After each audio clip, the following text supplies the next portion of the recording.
Hey, welcome back to Well, That's Interesting, the What a Day for Our Creature Friends edition. Today is episode 268. To no one's surprise, screaming at rats affected their fertility, and that time it rained fish in India and other places. My human friends, if you're a long-time listener of the show, then you know we've covered our fair share of bizarre experiments, focusing on many-legged creatures or those with no legs at all.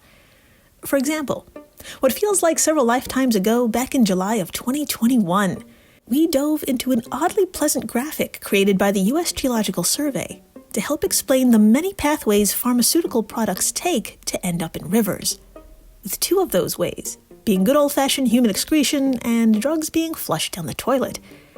Levels are so concerning, they piqued the interest of Pavel Horky, an associate professor and behavioral ecologist at the Czech University of Life Sciences, Prague. He wondered if the presence of one particular substance, that being methamphetamines, was enough to alter the behavior of fish living in nearby bodies of water, maybe even causing symptoms of addiction and withdrawal. To answer this question, he did what any one of us would do. He placed 60 trout in a drug-free holding tank and another 60 in a tank laced with 1 microgram of meth per liter of water for 60 days. Yeah, you heard me.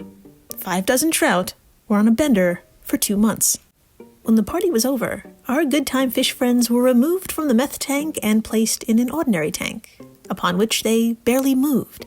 They were sluggish and were nowhere near as active as their non-druggy counterparts. Essentially, they were going through shock and withdrawal. This is remarkable in itself for a number of reasons, but the study didn't stop there. In an interview with Live Science, Pavel explained, quote, the team devised another experiment where the fish could choose between swimming in clean water or water with trace amounts of meth. The new tank was designed such that the two streams of water didn't mix, but the fish can still swim between them, end quote. In sum, the researchers wanted to know if those trout were addicted, and if given the choice, would they ride the dragon again? Of course they would. Within the first 4 days, the meth-exposed fish spent more time in the drugged water compared to fish that had not been exposed to meth. And that sounds heartbreaking. But, as with any television series that's just as addictive, this story took a twist, and our heroes eventually got their act together. As time went on, the more the previously exposed fish spent time in the clean tank, the less they went into the drug-filled waters. They were given the means to get clean, and they chose to remain that way in the long run. There's a lesson in here somewhere. Then, a year later, in July of 2022, we traveled back in time to when astronauts Neil Armstrong and Buzz Aldrin brought back nearly 48 pounds or 21.6 kilos of sweet, sweet moon dust and rocks for researchers to examine for the very first time. One of the many nerdy questions racing through NASA minds were the effects of this mysterious substance on live invertebrates. To satiate their curiosity, entomologist Marion Brooks, an associate professor from the Department of Entomology, Fisheries, and Wildlife on the university's St. Paul campus, hitched up her pants and said, I have an idea. She and her team gathered some cuties, including commercial oysters, pink shrimp, the German cockroach, houseflies, the greater wax moth, guppies, and the mummichog, which is a small fish, and told them to say ah. Now, despite the fact moon dust contains silica, a fine, sharp-ass dust made of quartz and granite that wreaks havoc on our frail human lungs, the cockroaches were totally fine after consuming it, once again proving they will be here even beyond the end of days. In the first half of the show, another study that makes you go, what the fuck? And then it's oh so nice. It's nice to have numbers and evidence to support what we thought. We will head on over to the second affiliation hospital of Xi'an Jiao Tong University in Xi'an, China, where 99 female lab rats were having a particularly rough 3 weeks. We will get into the groups they were divided into. We will learn what these groups were exposed to, and as to why exactly screaming was chosen as a stressor.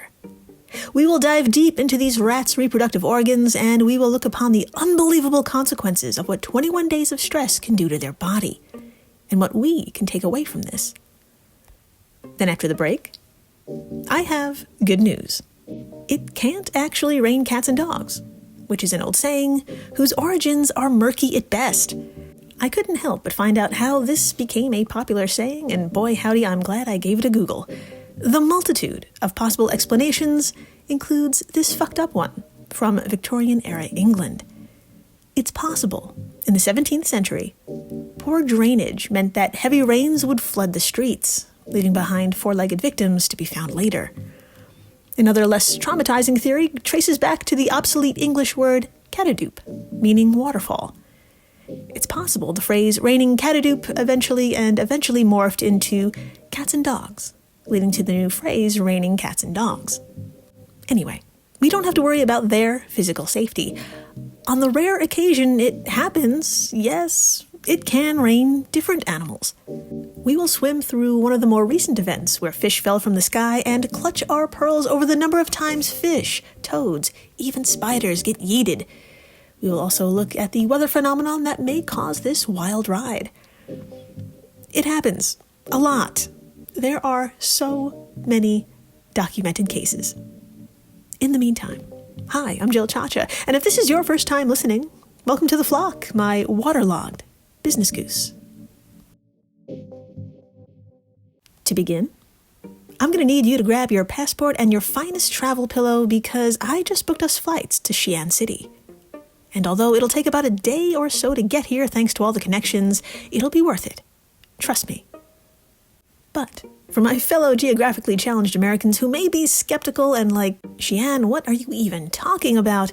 Don't worry. I've got you. Please imagine China. Thank you.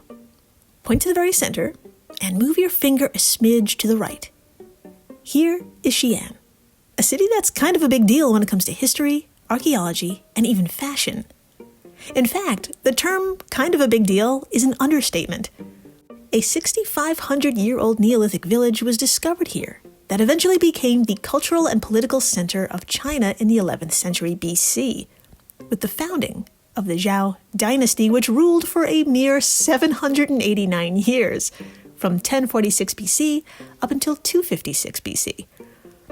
Afterwards, it was the capital city for 13 Chinese dynasties, during which the name Xi'an was adopted in 1369 under the early Ming dynasty. Being such an imperial hub, it's no surprise it became the starting point of the Silk Road, and is home to the aptly named Xi'an City Wall, one of the oldest and best preserved city walls in the country. Speaking of which, for royals, protection was clearly a priority, and no expense was spared. No better example of this is the Terracotta Army, an incredible collection of life-sized terracotta sculptures of warriors, chariots, and horses that were buried with the first emperor of China. Those are found here.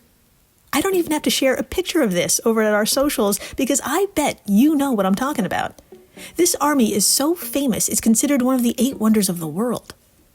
Luckily for tourists and nerds alike, there are enough street food vendors along the way to every historical hotspot, so I hope you're hungry for Biang Bang noodles. Oh, wait, sorry. What am I saying? We don't have time for any of this, but don't you have a long face? We're heading on over to a more modern location in Xi'an, and it's kind of a big deal in itself. The second affiliated hospital of Xi'an, Jiaotong University, doesn't fuck around. It operates directly under the Ministry of Education and Ministry of Health.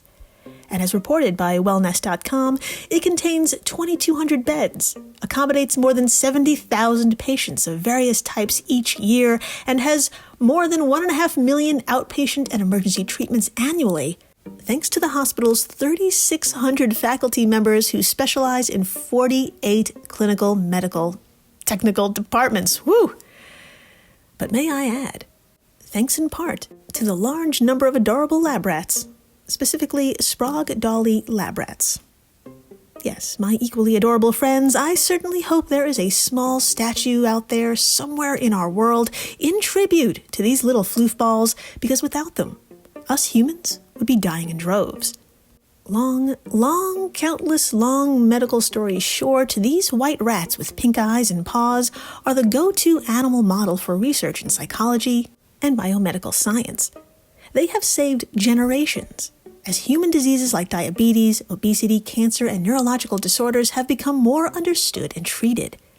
So tip your hat to the lab rat, and maybe even give them a round of applause as you join me within the endocrinology department and lab of Dr. Wenyan Shi. Today, we're going to find out if auditory stressors affect the eating behavior, stamina, sex hormones, the ability to get pregnant and give birth after mating, and the number and quality of eggs of these rats. And if so, ask what that could possibly mean for us bipedal softies. To start, all we need are 99 adult female rats between the age of 7 to 8 weeks. Yeah, I told you we needed to think a lot. Anyway, after Dr. Wenyan and the gang were able to round up this number, they were divided into groups within their own personal plexiglass cages. There they acclimated for a week under a 12-hour light-dark cycle with all the commercial rodent food and tap water their hearts could desire. After those 7 days, the experiment was to begin. As noted in the team's paper, revealingly titled "Screams Sound-Induced Chronic Psychological Stress Results in Diminished Ovarian Reserve in Adult Female Rats," the 99 were then divided into 3 groups of 33. The stress group, the white noise group, and the background group. Now, what the fuck does this mean? I am so glad you asked. Let's start with the background group, aka the control group, who were simply exposed to the day-to-day noises of the lab. The white noise group were exposed to what I consider something of a spa experience. White noise was pumped into their cage by a white noise generator. And this leaves us with the aptly named stress group, who I can only describe as having a very non-spa day experience. They were exposed to screams. Now, I don't have a sample track of the screams to play for you. I know, alas, but I can tell you that the audio was provided by a Professor Chen Huang of the affiliated university, and both the white noise and screams were played at 40 decibels from speakers placed about 20 inches above the cages. This went on for 3 hours in the morning, 3 hours in the afternoon, for 3 weeks straight. Now, if you said to yourself, "Holy shit, Jill, that really is stressful," you are right.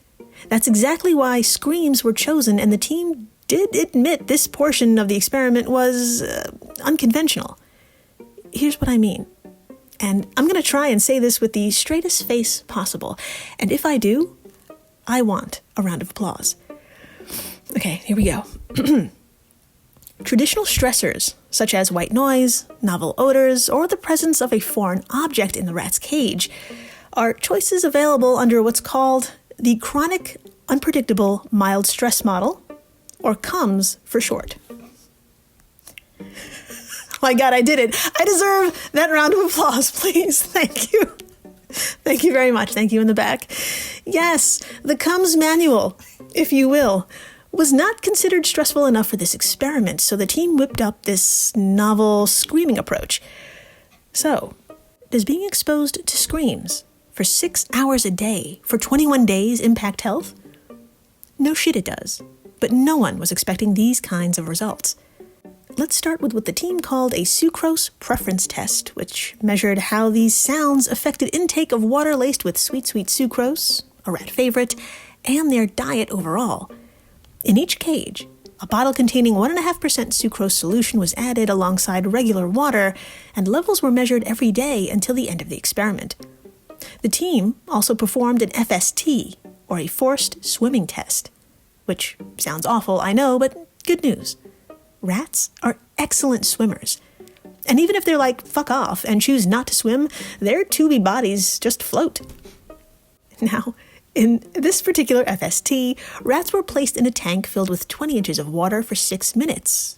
And, quote, a rat was regarded as immobile when floating in the water without struggling and making only movements necessary to keep its head above the water, end quote, from the study. So please, put a pin in this. Now, what did the team witness after 3 weeks? Brace yourself for this. Continuing from the study, quote, all rodents gained weight during the experimental period. However, the weight of the screen group was significantly lower than that of the white noise and background groups at day 21 of the stress period.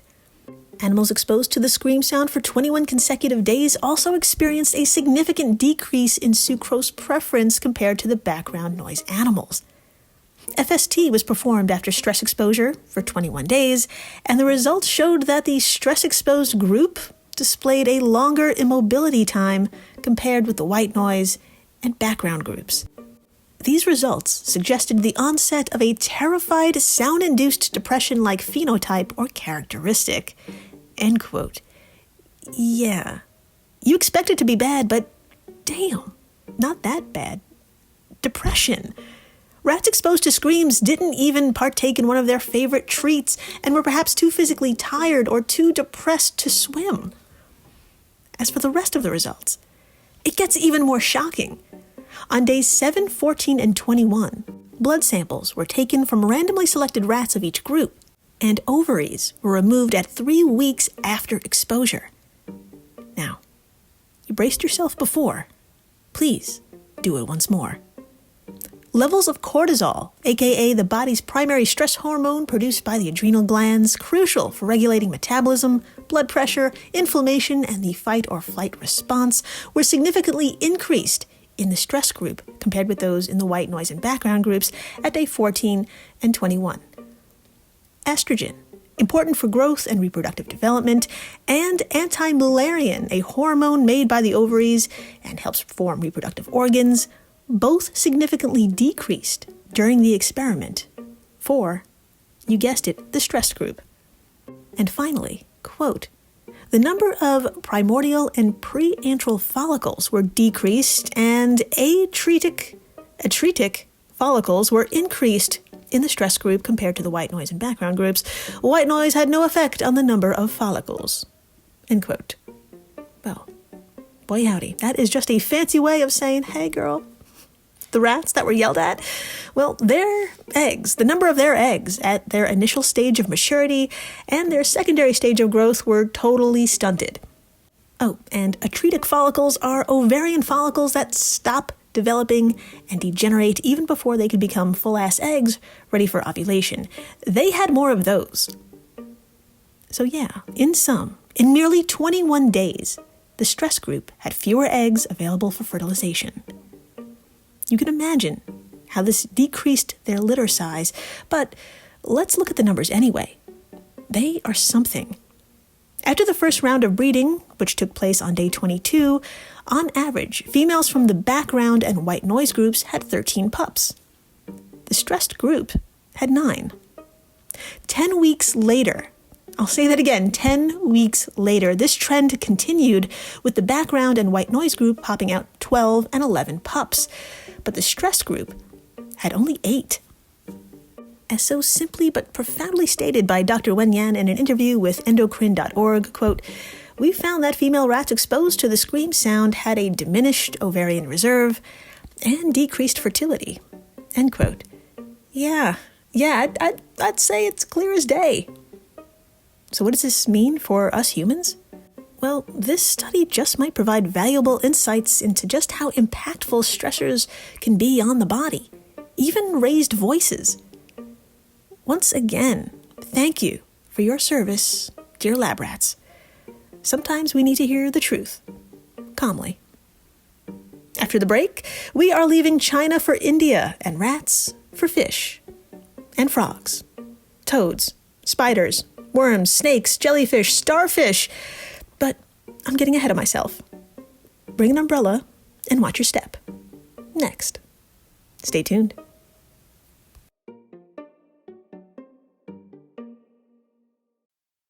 This episode is brought to you by Indeed. Stop waiting around for the perfect candidate.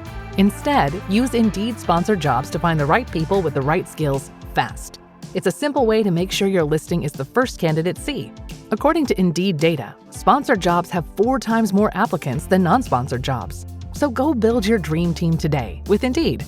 Get a $75 sponsored job credit at Indeed.com/podcast. Terms and conditions apply. Hey, I'm Ryan Eggold from TV shows like New Amsterdam, The Blacklist, and of course, Leave It to Beaver. You're on that? I was the Beaver. Didn't know. Mm-hmm. And I'm Adam Rose, an actor on TV, blue cardigan guy on your social medias, and avid speedwalker. We're the hosts of Small Stupid Stuff, an important new podcast from Studio 71. Ryan and I talk about the big issues, the heavy questions, pressing topics. Like coffee date etiquette? Best time to eat cereal. And of course, whether you put your toilet paper over or under or Around. I don't know what around is. I don't What's either, that but I'm mean? definitely an overman. Yeah. Every episode, we're joined by a celebrity guest who gives us their hottest takes on the stupidest, smallest stuff. Jocko Sims. Michelle Carey. Alex Breckenridge. Keith Habersberger. Amber Childers. Our goal is to solve the world's problems by finally figuring out the truth about crap that doesn't matter. So listen to Small Stupid Stuff on Spotify, Apple Podcasts, or wherever you get your podcasts. And watch us on YouTube. New episodes every Tuesday.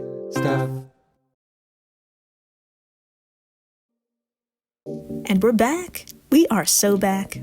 And my friends, don't squirrel away your passport just yet. While you fell asleep comfortably on your neck pillow, I made a change of plans. I've added an extra stop before our return flight home.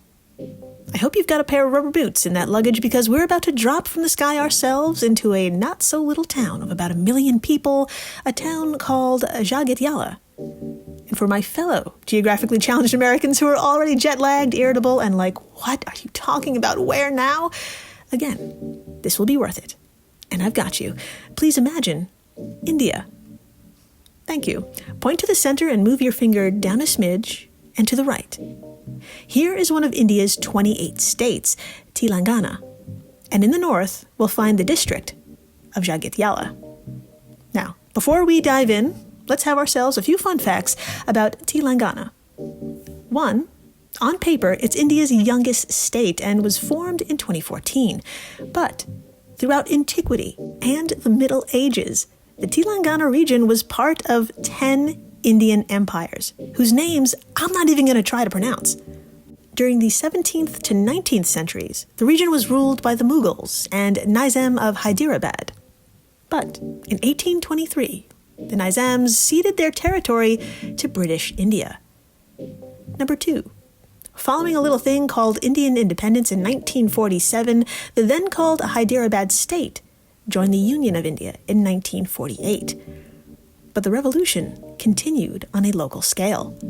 In 1956, Hyderabad state was dissolved, and its Telugu-speaking region, Telangana, merged with the Andhra state to form Andhra Pradesh. Nailed it.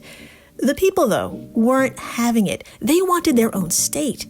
They fought for it and won, finally in 2014. So please, never give up, goddammit. Number 3, the new state is landlocked. But don't let that fool you. Water very much has a presence here. Annual rainfall can reach 1,500 millimeters or 60 inches in the north and up to 900 millimeters or 35 inches in the south. The Godavari runs through it as well, a river that just so happens to be India's second longest after the Ganges, and monsoon season arrives in June, lasting until late September. On occasion, when all of this aligns just right, sometimes animals appear out of thin air.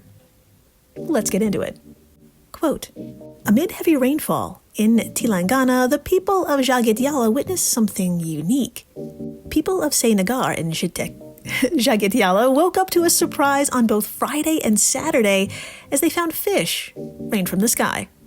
Raining fish is a rare weather phenomenon which happens when small water animals such as frogs, crabs, and small fish are swept into waterspouts.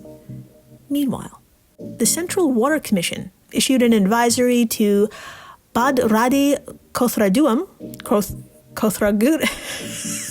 I'm trying my best. Issued an advisory to Bhadradi Kothagudam district about the water level reaching a warning level. Quote within a quote, due to continuous rains in the upstream and the release of Shripada, oh my God, this is terrible.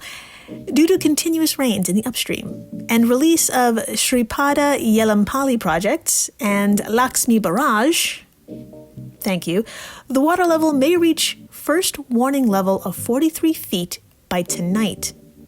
200 millimeters of rainfall was recorded in some watersheds in 3 districts, and 100% saturation of all watersheds was recorded in 2 districts.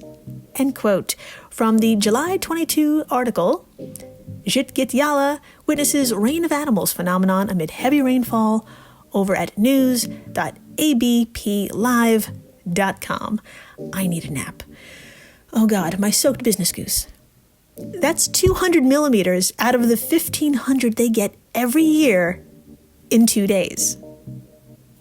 And the deluge not only brought flooding, but rather large fish as well. I have a screenshot of a tweet from journalist Ashish over at today's post on the old socials, and it contains a photo of one of these fish. That's a large fish. So, like the article mentioned, the people of Jagadyala were blessed with a phenomenon called rain of animals, which means, yeah, this can happen with a variety of creatures. But before we get into that, let's get into some history. This weather, if you will, has been documented for hundreds of years. In the 4th century BC, the Greek Athenaeus mentioned a rain of fish that lasted 3 fucking days in central and southern Greece. In 1625, a rain of frogs was reported to have hit Tournai, Belgium. In 1794, French soldiers saw toads fall from the sky during heavy rains at La Lane. And if you have a minute, check out the drawing of snakes raining from the sky dating back to 1680. It's on the socials, and what a day that must have been for the artist. It wasn't until the early 1800s when French physicist André-Marie Ampère was like, maybe we should look into this, and suggested that, quote, violent winds could pick them up and carry them great distances, end quote, from Alasdair Wilkins of Gizmodo. André-Marie was very much on point. As reported by Sarah Zielinski of Smithsonian Magazine, the current scientific hypothesis involves tornadic waterspouts, rather tornadoes that form over the water. So yeah, these creatures literally Dorothy their way into the air and can, on occasion, travel quite a distance as they're sucked into violent currents at high altitudes. Which brings me to one of my favorite examples. Within 2 weeks of October 1987, people in 3 towns of Gloucestershire, England, reported heavy rainfall that also brought down dozens of tiny pink frogs. I know, and it gets better. Quote, at the time, an unnamed woman told The Guardian that tiny rose-colored frogs were coming down in torrential rain near Stroud. They were bouncing off umbrellas and pavements and hopped off in their hundreds to nearby streams and gardens, she said. A naturalist from the Gloucestershire Trust for Nature Conservancy, or GTNC, was dispatched to investigate the event. GTNC's Ian Darling described the frogs as no more than a few grams in weight and believed that they were albino versions of a common frog, hence the strange pink coloring. Perplexed by the unbelievable sudden downpour, many suggestions were made as to how the frogs might have come to be in the sky. That year, parts of England, including West Country, had experienced at least 4 falls of rain containing Saharan sand between May and September, and the Fortean Times suggested that the frogs could have been transported with the sand from North Africa. End quote, from Sarah Fadry Watson of Stroud News. My friends, if that's correct, that means these teeny frogs arrived from the Sahara in atmospheric water droplets that traveled for an estimated 20 hours at 60 miles per hour. And if that sounds just too crazy to be true, have a listen to our milestone episode 250. Why, yes, it can rain millions of spiders, and Romancing the Kakapaw, how to breed New Zealand's most endangered bird, if you haven't. Because traveling for 20 hours at 60 miles per hour ain't nothing compared to what some spiders can do. So maybe, just maybe, it can happen. Now, if you're hungry for more fish from the sky, check out the wiki page Rain of Animals, and there you'll find links to 22 other cases, along with 4 cases of frogs and toads, and 2 cases of worms and jellyfish, whose source is from a book called The Book of the Damned, published back in 1919. I love it, and I feel like I need a shower after this. And thank you for listening, rating, subscribing, telling your friends not to scream at rats or really anyone, because it'll affect them in ways, the ways that are just not good. For weeks. Stop yelling. I'm yelling. What am I doing? And tell them how it rained fish in India, and like snakes that one time in the 1600s? Fucking snakes. And a trippy thanks to the folks over at Airwave Media, the podcast network, to which WTI belongs. If you love this show, and you do, you love the other podcasts in this family. And please, stay interesting.